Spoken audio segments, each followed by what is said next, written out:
Hi hello friends, எல்லோரும் எப்படி இருக்கீங்க? நல்லா இருக்கீங்களா? இன்றைக்கி நம்ம என்ன செய்ய போகிறோன்னா, ரொம்ப எல்லாருக்கும் பிடிக்க அரேபியன் சிக்கன் மந்தி தாங்க செய்ய போகிறோம். எப்படி செய்ய போகிறோன்னு ஸ்டெப் பை ஸ்டெப் பார்ப்போம். மந்திக்கு தேவையானது இந்த மசாலா ஐட்டம் தாங்க. இதில் என்ன நம்ம போட்டோம்னா, கிராம்பு 2 கிராமு, ஏலக்காய் 2 கிராமு, பட்டை 2 கிராமு, மிளகு 25 கிராம், சீரகம் 25 கிராம், பிரியாணி இலை 3, கல்பாசி எல்லாத்தையும் போட்டுட்டு நம்ம அடுப்பை பற்ற வச்சுப்போம். பற்ற வச்சுக்கிட்டு அந்த இரும்பு கடாயில் எல்லா மசாலாவையும் போட்டு நல்லா ட்ரை பண்ணிப்போம். எதனால் ட்ரை பண்ணுறோன்னா, அது கொஞ்சம் நமத்து போன மாதிரி இருக்கும். பொதுவாகவே கடையில் வாங்கிட்டு வந்தாவே அதை ட்ரை பண்ணி நம்ம மிக்சியில் அரைக்கும் போது அந்த ஃபைன் பவுடராக அரைஞ்சி வரும். அதனால தான் நம்ம ட்ரை பண்ணுறோம். வறுக்கும் போதே நல்ல வாசனையாக வருது பாருங்கள். இந்த மந்திக்கு மசாலா தாங்க மெயினே. இந்த மசாலா இல்லைன்னா மந்தியே இல்லை. அதான் அதுக்கப்புறம் எலுமிச்சப்பழம், அந்த லெமன், ட்ரை லெமன் நம்மள்ட்ட இல்லை. அதனால் வீட்டில் உள்ள லெமனை நம்ம அந்த கடாயில் போட்டு வறுத்து எடுத்துட்டோம். பிறகு ஒரு மந்திக்கு உண்டான சட்டி வச்சுப்போம். அதில் ஒரு 200 ml நெய்யை ஊற்றிப்போம். அது நெய் மேலே சிக்கனை ஒரு குளிப்பாட்டி விட்ருவோங்க. ஃபுல்லாக சிக்கனை போட்டு எந்த அளவுக்குன்னா, சிக்கனை ஒரு 25% வேறு அளவுக்கு நல்லா வெந்துட்ட பிறகு அந்த சிக்கனை ஒரு ஓரம் கட்டிடுவோம். ஓரம் கட்டிட்டு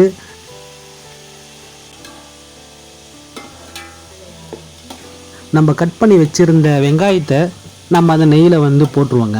நெய்யில் போட்டு அப்படியே பொறுமையாக அப்படியே மெல்லமாக அப்படியே கோல்டு கலர் ஆகிற அளவுக்கு நம்ம அப்படியே பொறுமையாக வதக்கணுங்க. வதக்கிட்ட பிறகு ஒரு 20-25 கிராம் கிட்ட நம்ம பூண்டு கட் பண்ணி வச்சுருப்போம். அந்த பூண்டையும் அந்த வெங்காய தலைமையில் தூக்கி போட்டுருவோங்க. போட்டோடனே பூண்டு அது கூட சேர்ந்த பிறகு பூண்டோடைய ஸ்மெல்லு ஆஹா சூப்பராக இருக்குங்க. அதுக்கப்புறம் ஒரு 4 பச்சை மிளகாவை மெலிசாக கீறி விட்டு அது மேலே போட்டு அப்படியே தாளித்து எடுத்துப்போம்.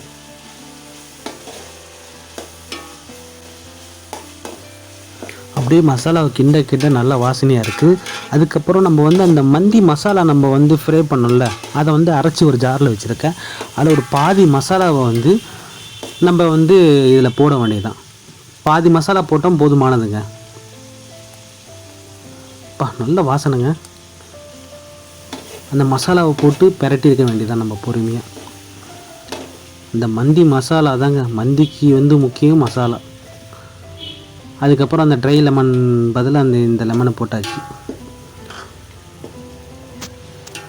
நல்லா கிண்டி விட வேண்டியதான் அதை. அதுக்கப்புறம் சிக்கனையும் போட்டு நல்லா பிரட்டிக்கிட்டு நம்ம ஒரு படி அரிசிக்கு 1.5 படி தண்ணி ஊற்றணுங்க. புரியுதுங்களா?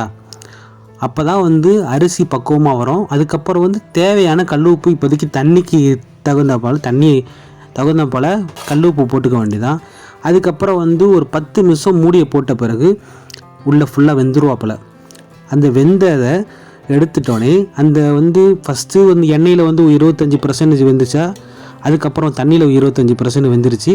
அந்த சிக்கனை ஒரு தட்டிலே எடுத்து வச்சுக்க வேண்டியதாங்க, எல்லா சிக்கனையும். இப்போ அந்த சிக்கனை எடுத்து வச்சோம்ல, அதை வச்சுக்கிட்டு அதுக்கு மேக்னேட் பண்ணணும்.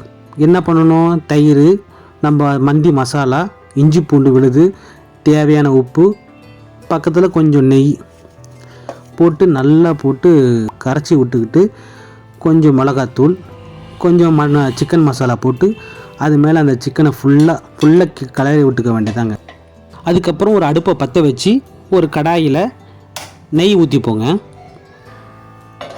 நெய் ஊற்றிக்கிட்டு நம்ம அந்த மேரினேட் பண்ணி வச்சுருந்தோம் பார்த்தீங்களா, அந்த சிக்கனை அப்படியே ஒன்று ஒன்றா அதில் கடாயில் தூக்கி வைக்க வேண்டியதாங்க. நம்ம எதுக்கு இப்போதைக்கு நாங்கள் இதை மாதிரி பண்ணுறோன்னா, நம்ம வீட்டில் அந்த மந்தி செய்கிறதுக்கு உண்டான அந்த அடுப்பில் பண்ணுற அளவுக்கு ஒரு வசதிகள் இல்லாத காரணத்தில் இதை மாதிரி செய்கிறோம். எத்தனையோ பேர் வீட்டில் அதை மாதிரி செய்கிறதுக்கு வசதி இருக்காது. அதுக்காக இதை மாதிரி நம்ம செய்கிறோம். இதை நல்லா வறுத்து எடுத்துக்கிட்டோங்க. தவாவில் நம்ம இதை மாதிரி மீன் பொரிக்கிற அந்த தோசைக்கல் இருக்குல்ல அதில். அதுக்கப்புறம் மந்திக்கு மேலே போடுறதுக்காக ஒரு கடாயில் எண்ணெய் ஊற்றி அந்த வெங்காயத்தை நல்ல பொன் நிறத்தில் வறுத்து எடுக்கிறோங்க. நல்லா சவுந்துருச்சு பார்த்தீங்களா? இதை ஒரு பிளேட்டில் எடுத்து வச்சுப்போம். பிறகு என்ன பண்ணணுன்னா, முந்திரி ஒரு 50 கிராமு, திராட்சை ஒரு 100 கிராம் நல்லா வறுத்தாச்சுங்க. நல்லா வறுத்தோன்னே அது கொஞ்சம் செவந்துடும். அதையும் நம்ம வந்து ஒரு பிளேட்டில் எடுத்து வச்சுப்போங்க. அதுக்கப்புறம் நம்ம வந்து அங்கே நம்ம தண்ணி வெந்துட்டுருக்கு பார்த்தீங்களா, அந்த தண்ணியில் நம்ம வந்து ஊற வச்சிருந்த அரிசியை வந்து அதில் வந்து கொஞ்சம் கொஞ்சமாக எடுத்து போடுறோம். போட்டுட்டோன்னே அரிசியை வந்து ஒரு 3/4 பதத்தில் வேகும் போது நம்ம அந்த சிக்கன் வறுத்து வச்சுருந்தோம் பார்த்தீங்களா, அதை தூக்கி அதில் மேலே போட்டுட்டு அந்த வெங்காயம் முந்திரி திராட்சையை வந்து மேலே வறுத்ததை வந்து மேலே பனிச்சாரல் மாதிரி தூவி விட வேண்டியதாங்க. ஒரு 10 நிமிஷம் அப்படியே நம்ம தம்மில் போட வேண்டியதாங்க. போட்ட பிறகு திறந்தா ஒரு அருமையான ஒரு மந்தி ரெடி ஆகிடுச்சுங்க. உங்கள் வீட்லேயும் இதை வந்து நீங்கள் செஞ்சு பாருங்கள். கண்டிப்பாக பிடிச்சிருந்தா உங்களுடைய ஃப்ரெண்ட்ஸ் அண்ட் ஃபேமிலிக்கு ஷேர் பண்ணுங்கள். என்னுடைய இந்த சேனலை சப்ஸ்கிரைப் பண்ணுங்கள், லைக் பண்ணுங்கள். எப்படி இருக்குன்னு கீழே வந்து கமெண்ட் பண்ணுங்கள். நீங்களே வந்து சகருக்கு வந்து சாப்பிட வாங்க. கண்டிப்பாக இந்த சாப்பாடு வந்து வயிறு நிரம்புறதுக்காக சாப்பிட்றது இல்லைங்க. அப்படியே அந்த சாப்பாடை வந்து ருசித்து நம்ம வீட்டில் உள்ளவங்கெல்லாம் சேர்ந்து ஒன்றா உட்கார்ந்து சாப்பிடும்போது அதில் ஒரு சந்தோஷம் இருக்கே, சூப்பராக இருக்குங்க.